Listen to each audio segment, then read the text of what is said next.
Hello and welcome to the Nate Jones story.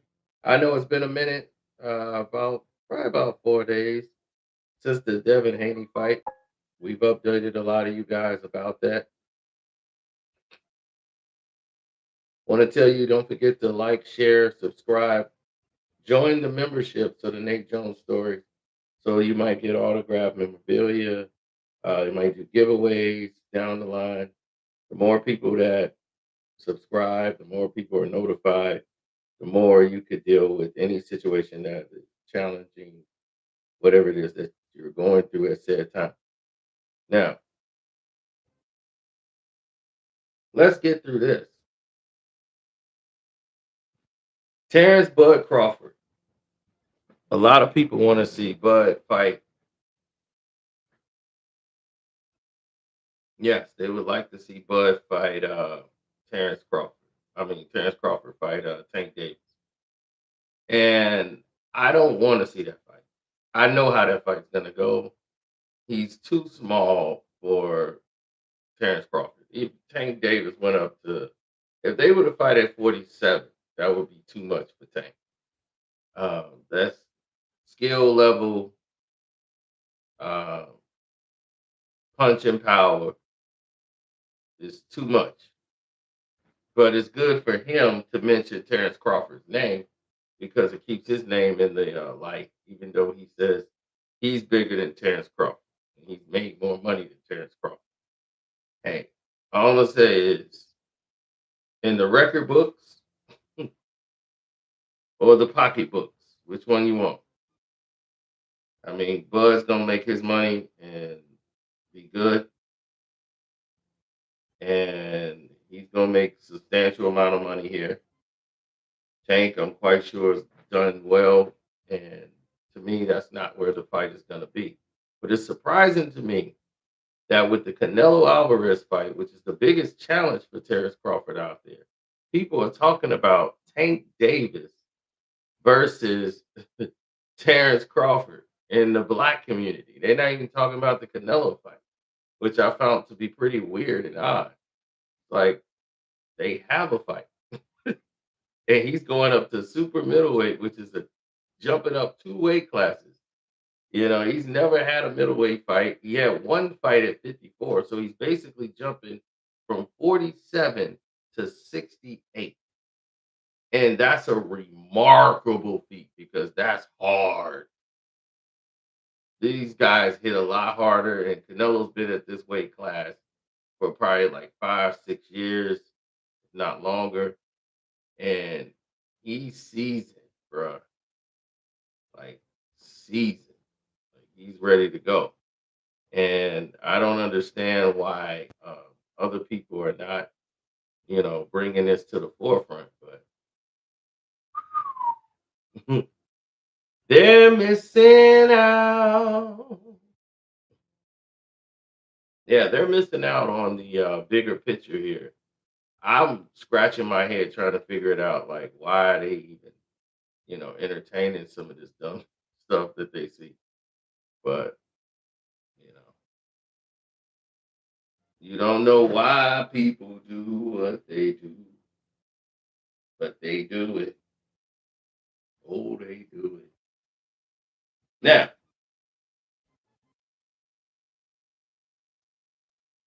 people are saying that Tank could possibly win. That's another surprising statement that I heard. Tank Davis can lose to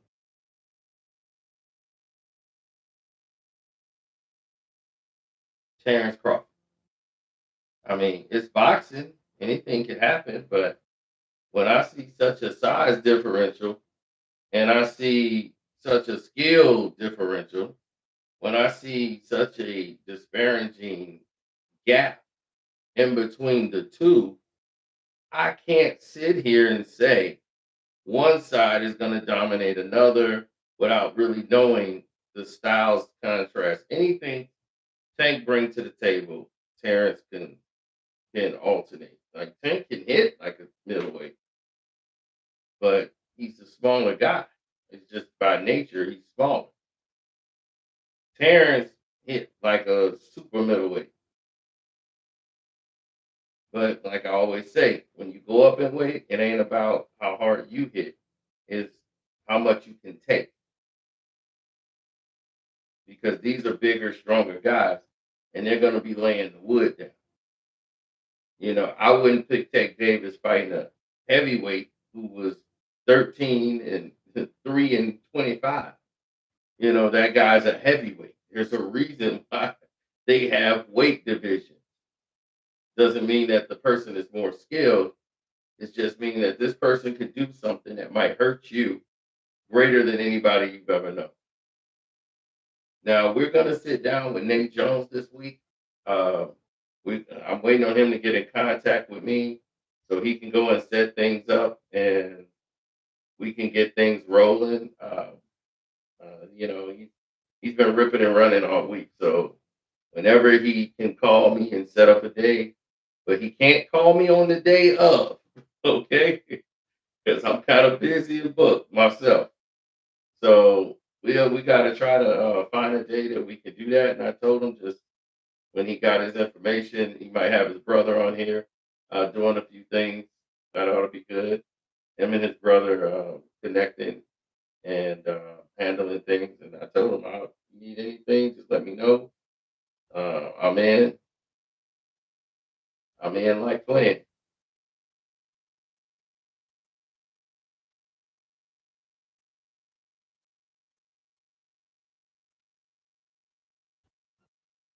Well, when you change situations, you change passwords, you change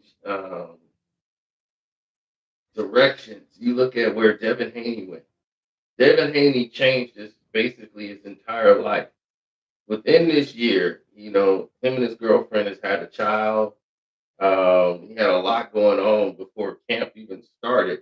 But during this whole period, it was like a maturity is coming in basically on weight, dealing with the fact of what went down the last time he was in a ring. It's you're dealing with so much baggage and garbage hanging over your head that you don't want anything to come in and distract you and take any of it away.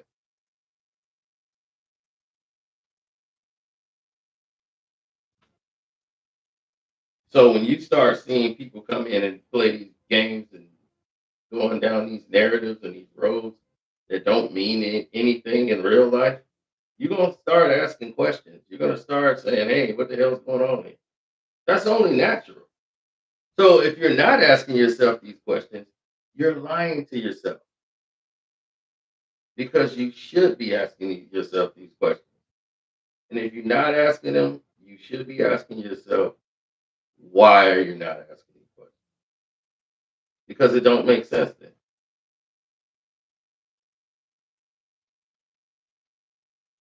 Either it makes sense or it does not. You can't have it both ways.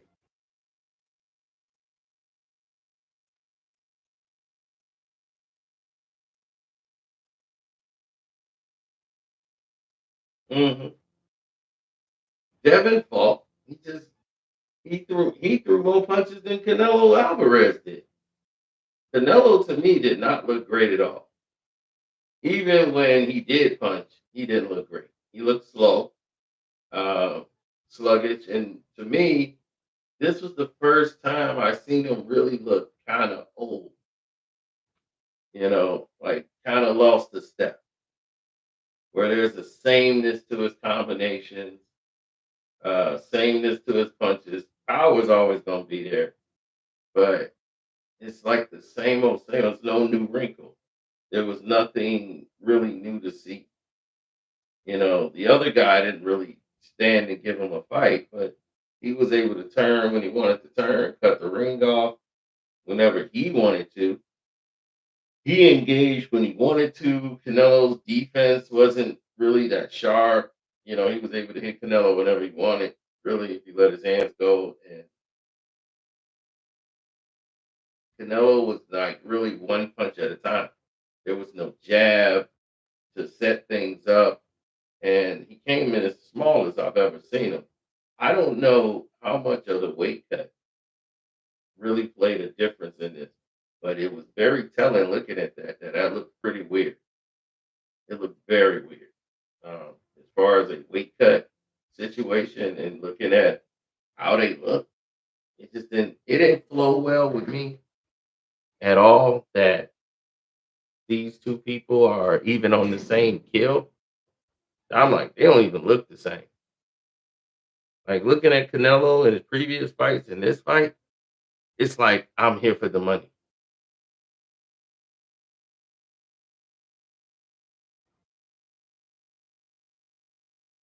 He was there for the money. So, and if you're there for the money, that's that. That's all it's gonna be for you forever. Is I'm here for the money. Now, everybody else can say what they want. They can draw a picture and say this is that and try to make narratives that don't exist. But I'm gonna tell you, Devin Haney will be better. Okay, if he fought Ryan Garcia, that fight won't look like the fight we just saw because he won't win fighting that against Ryan Garcia. He would have to stand 10 toes down because Ryan Garcia, you know, that's the way to beat him. Once you punch him in the mouth, he gets hurt, he gets gunshot. And he was like that in that fight because in round two of that fight, he was hit by a left hook by Devin that got his attention and he bounced back. But when you got stuff in your system, it kicks in and then his adrenaline started running. And that's when he was appeared stronger, more physical, more turned up testosterone wise, and it got him to the victory. Everything about his style says power. Ryan Garcia wants to throw power shots all time. Doesn't really have a consistent jab. He keeps his hook here, keeps his punches very low, so he can load up and turn on them with power. Toom, toom. That's all he works on is the left hook. The right hand is weak as jelly, so he barely throws it. He uses his left as a range finder, so he can throw his left hook. He try to catch you coming in to throw it, so he could just turn on it. Boxing is more than one punch. So if all you got is one punch, buddy, buddy boy, you're gonna be in for a very long night. Okay? Boxing is so much more.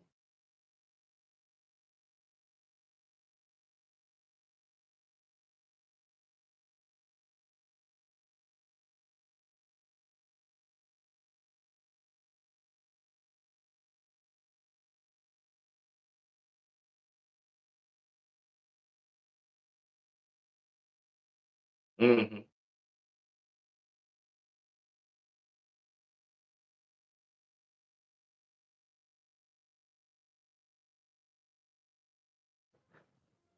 Well, it's a long period of time before somebody come through and make a statement that galvanize the public. So when someone comes in and make a statement that galvanizes the public, then they can move in that direction. But this is what the problem is that we seem to have.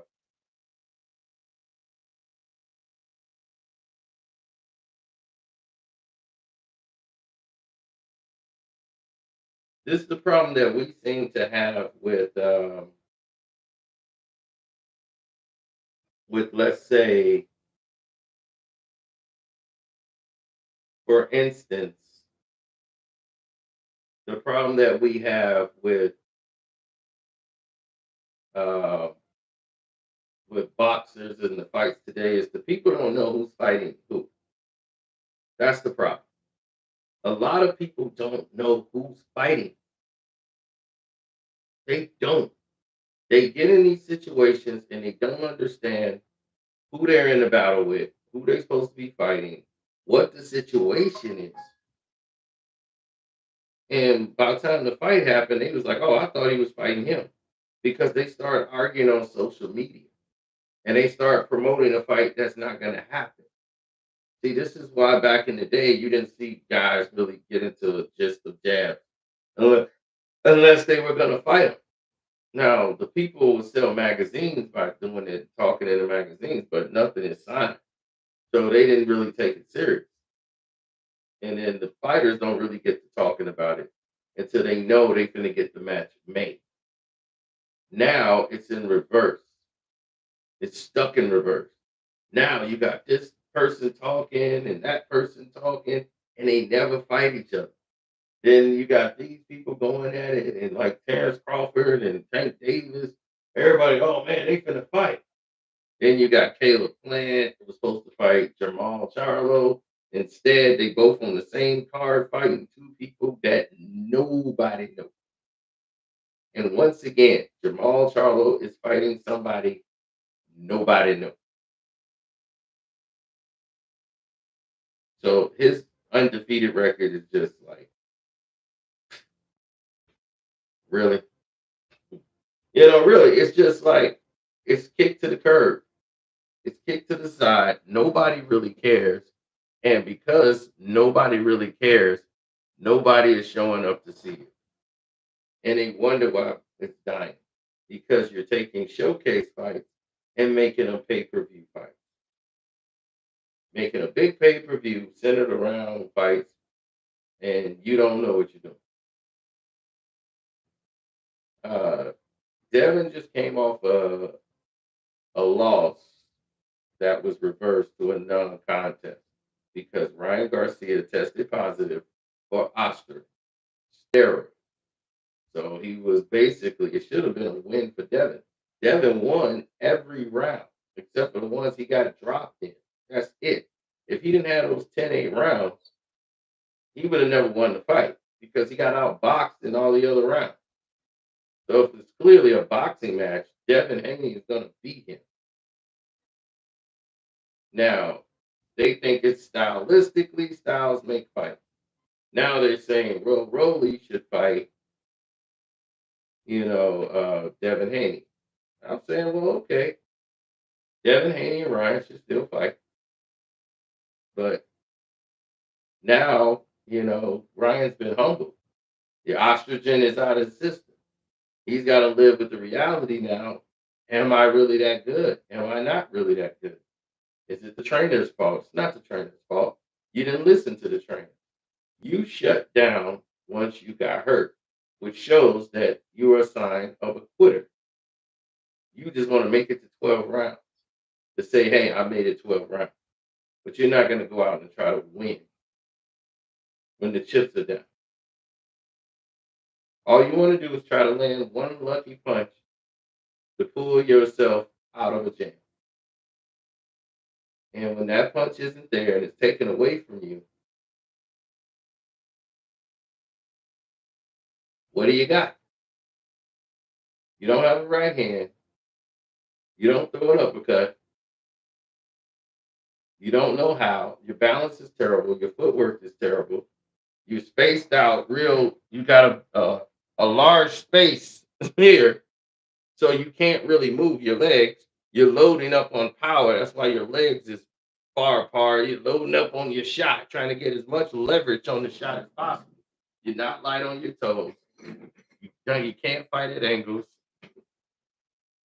It's a lot you can't do. This is why I called you a YouTube fighter.